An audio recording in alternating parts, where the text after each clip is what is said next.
کی زندگی کو گزارنے کے لیے طرح طرح سے کارڈ بنوائے، لیکن ذرا سوچئے تو صحیح، جہاں پر ہمیشگی آپ کے لیے ہے، جہاں پر آپ کی زندگی ہمیشگی دی جائے گی، وہاں کے لیے آپ نے کیا تیاری کی ہے؟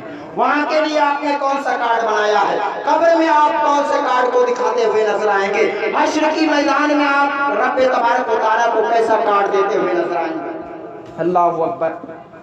حشر کا میدان ابھی باقی ہے، جس کے بارے میں قرآن پاک ببانگ دہل اعلان کرتا ہے، اذا زلزلت الارض زلزالها واخرجت الارض اثقالها۔ ایسا زلزلہ آئے گا، ایسا زلزلہ آئے گا کہ زمین کانپ جائے گا، تھر تھرا اٹھے گی زمین، اور زمین میں جتنے بھی خزانے سب باہر نکل آئیں گے، سب باہر نکل آئیں گے۔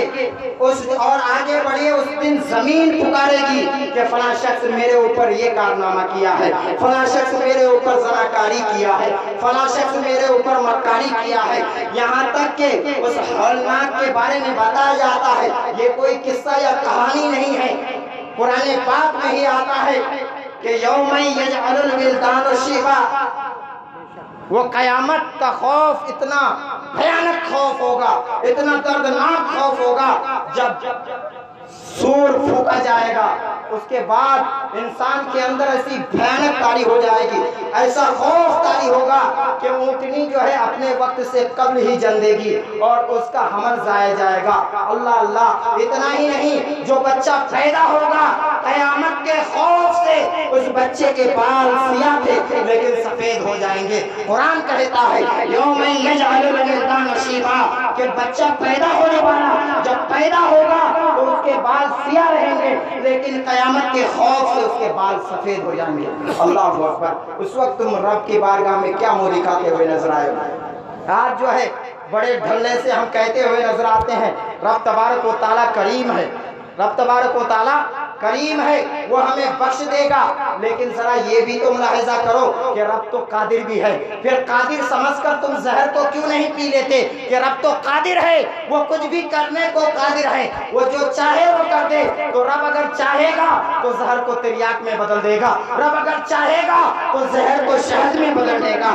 پھر تم رب کے قادر ہونے پر ایمان رکھ کر زہر کو کیوں نہیں پی جاتے، لیکن تم گناہ بڑے جو ہے بے خوف ہو کر کر رہے ہو کہ رب کریم ہے، وہ بخش دے گا، رب مہربان ہے، وہ بخش دے گا، رب بخشش کرنے والا ہے، وہ ہمیں بخش دے گا۔ لیکن حضرات گرامی، رب قادر بھی ہے، رب عادل بھی ہے، رب جبار بھی ہے، اس لیے گناہوں سے بچو، گناہوں کے تلزل میں پھنسو نہیں، بلکہ گناہوں سے پرہیز کرو۔ اللہ اکبر۔ یہ چند دن کی زندگی ہے جسے گزارنے کے لیے ہم اور آپ آئے ہیں، لیکن اللہ اکبر، جب کل میدان محشر میں نبی پاک علیہ الصلوۃ والتسلیم کو منہ دکھانا ہوگا تو اے اللہ کے مقدس بندو، کیا منہ دکھاتے ہوئے نظر آؤ گے؟ نبی پاک علیہ الصلوۃ والتسلیم تمہاری بخشش ضرور کرا دیں گے، لیکن ان کے سامنے تم اپنے گناہوں کا بوجھ لے کر جاؤ گے کیسے؟ پیارے آقا کو کیسے منہ دکھاتے ہوئے نظر آؤ گے؟ محترم حضرات، یہ وقت جو ہمیں ملا ہے، ہمیں چاہیے کہ اپنے گناہوں سے توبہ کریں۔ ایک اللہ کے مقدس ولی رو رہے ہیں، ادھر سے ایک شخص کا جانا ہوا، کہا حضور آپ اس طرح سے کیوں سالوں قطار رو رہے ہیں؟ کہا اس لیے رو رہا ہوں، یہ لوگ جو ہیں ان کے کردار پہ رو رہا ہوں۔ کہا ان کے کردار پہ کیسا رونا؟ کہا سنو، میں تو چاہتا تھا کہ رب سے ان لوگوں کا صلح کرا دوں، رب سے ان لوگوں کا صلح کرا دوں، لیکن جب میں نے رب سے پوچھا اے رب میں تیرے بندوں کا تجھ سے صلح کرانا چاہتا ہوں، تو رب قدیر نے فرمایا یا ایھا الانسان ما غرک بربک الکریم، آ جاؤ تم میری بارگاہ میں پلٹ کر، میں تجھے معاف کر دوں گا، میں تجھے بخش دوں گا۔ جب رب تیار ہو گیا، ان لوگوں سے بات کی کہ چلو رب سے تمہاری صلح کراتا ہوں، تو یہ لوگ بولے جاؤ بابا کیوں یہاں آ گئے ہو، ابھی رنگین دنیا تم نے دیکھی ہی نہیں ہے، ابھی دنیا کے نظارے تم نے دیکھے ہی کہاں ہے، اسی لیے ان کے کردار پہ مجھے رونا آ رہا ہے۔ دوسرے دن وہی شخص قبرستان سے گزر رہا ہے تو دیکھا بابا پھر رو رہے ہیں، کہا بابا کیا رونا ہی آپ کا کام ہے؟ کہا نہیں، کل والا جو معاملہ تھا وہی آج بھی ہے۔ کہا آج کیا ہو گیا؟ کہا کل تو رب مان رہا تھا، یہ نہیں مان رہے تھے، لیکن آج معاملہ الٹا ہو گیا ہے، میں نے سوچا کہ ان قبر والوں سے رب کا صلح کرا دوں، لیکن جب رب سے پوچھا تو یہ مان گئے لیکن رب نہیں مان رہا ہے۔ لہذا حضرات گرامی، हासिबू कब्ला अन तुहासिबू, अपना मुहासबा खुद करो इससे पहले कि तुम्हारा मुहासबा किया जाए। अल्लाह अकबर। अपना हिसाब किताब करो कि किस तरह से तुम गुनाहों में मुलव्विस रहते हो। बल्कि क़यामत के दिन बाज़ किताबों में आता है कि जो इंसान जिस दर्जे का गुनहगार होगा उसकी पेशानी में ऐसी कोई चीज़ रख दी जाएगी कि वो पहचाना जाएगा कि ये ग्रुप ज़नाकारों की है, या ये ग्रुप जो है चोरों की है, ये डाकुओं की है। अल्लाह अल्लाह, उस वक्त तुम अपने प्यारे आका को क्या मुंह दिखाते हुए नजर आओगे। वो क़यामत की हौलनाकियाँ याद करो, मौत के मंजर को सोचो और अपने आप में सुधार लाने की कोशिश करो। आज लोग हम पर इतराज़ करते हैं, ये जलसे जुलूस तुमने खूब मचाए हैं, लेकिन इससे फ़ायदा क्या है। सबसे पहले तो मैं ये बताना चाहूँगा कि इसका फ़ायदा ये है कि आज जो इतने सारे नौजवान यहाँ पर नजर आ रहे हैं, हो सकता था कि ये अपने घर पे बैठ के अपने मोबाइल में गंदे तस्वीर देखते, हो सकता था कि गंदे मनासिर देखते, हो सकता था कि दुनियावी कामों में या दुनियावी नेट के जरिए वो किसी चीज में मुलव्विस रहते। लेकिन आज प्यारे आका के नाम पर ये जमा हुए हैं। क्या यही कम है इस दौरे पुरफुतन में अगर इतने लोग जमा हुए हैं कि हक की बात को सुना जाए, हक की आवाज को दिल में जगह दी जाए, तो जलसे का फायदा इससे बड़ा और क्या हो सकता है। लेकिन मोहतरम हज़रात, लेकिन मोहतरम मामला यहीं तक बस नहीं होता। आज हमारी मस्जिदें वीरान नजर आती हैं। आपको मालूम है कि आज जो है 7 दिसंबर है, लेकिन 6 दिसंबर वो कौन सा खूनी वाला मामला था कि आज जो है हमसे काफिर अखबार छुपाया करते थे। किस वजह से? मामला ये था कि 1992 में जब बाबरी मस्जिद को शहीद किया गया तो उसमें भी कमजोरी हमारी थी। हमने आज भी वही काम किया है, प्यारे मुस्तफ़ा के दामन को छोड़ दिया है और नमाज से जो हमको वाबस्ता रहना था, हमको मस्जिदें जो आबाद करनी थी, वो चीज़ हमने पीछे छोड़ रखी है। जलसे जुलूस में हम जरूर शिरकत करते हैं, लेकिन जरूरी हमारे लिए यह है कि जलसा जुलूस से ज्यादा हम अहमियत नमाज को दें और मस्जिदें आबाद करते हुए नजर आए। क्योंकि अगर हमारी मस्जिदें आबाद रहती तो किसी में इतनी हिम्मत नहीं होती कि बाबरी मस्जिद जैसे मस्जिद को वो लोग शहीद करते हुए नजर आए। कमजोरी हमारी है। आज हमने जो है मस्जिदों को वीरान कर दिया है। मस्जिदों को हमें आबाद करना है।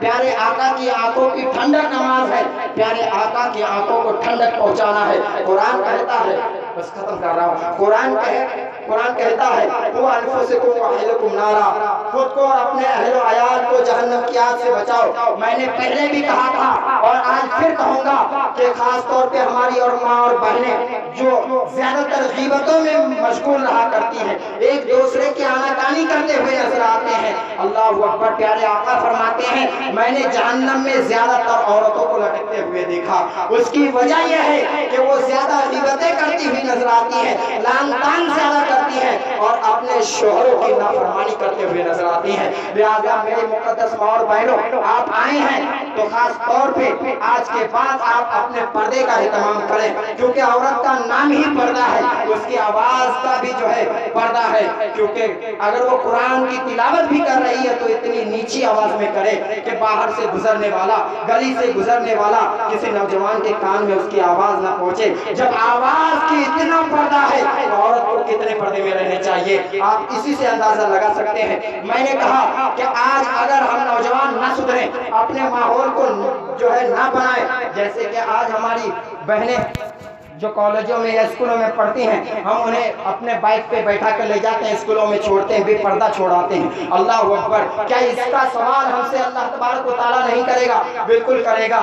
जब ही तो बताया जाता है कि क़यामत के दिन एक औरत के साथ साथ 4 मर्द जहन्नम में जाते हुए नजर आएंगे। औरत कहे कि मेरा भाई भी जो है मेरे इन गुनाहों में शरीक है, क्योंकि उसने कभी रोका नहीं। मेरा बाप भी शरीक है, क्योंकि वो मेरा बाप था, मुझे डांट दिया होता तो मैं रुक गई होती, मेरे पैरों में अगर जो है बेड़ी डालती होती तो मैं अपने घर में पड़ी रहती, लेकिन मेरे बाप ने कभी ये जुर्रत नहीं की, इसीलिए उन गुनाहों को मैं करती रही। मेरा बाप भी मेरे गुनाहों में शरीक है। मेरा शोहर, मेरे शादी के बाद मेरा जिम्मेदार मेरा शोहर था, वो भी मेरा जिम्मेदार है, उसे भी मैं जहन्नम में ले जाना चाहता हूँ। और मेरा बेटा, जिसकी बात मैं इस तरह से माना करती कि अगर वो कुछ भी कह देता तो उसको पूरा करते ही रहती। अगर वो एक बार कह देता, अम्मी जान तेरे हाथ का पका हुआ खाना नहीं खाऊंगा जब तक तू नमाज नहीं पढ़ेगी, तो शायद मैं नमाज में दिल लगा लेती। लेकिन मेरे बेटे ने भी कभी नहीं रोका।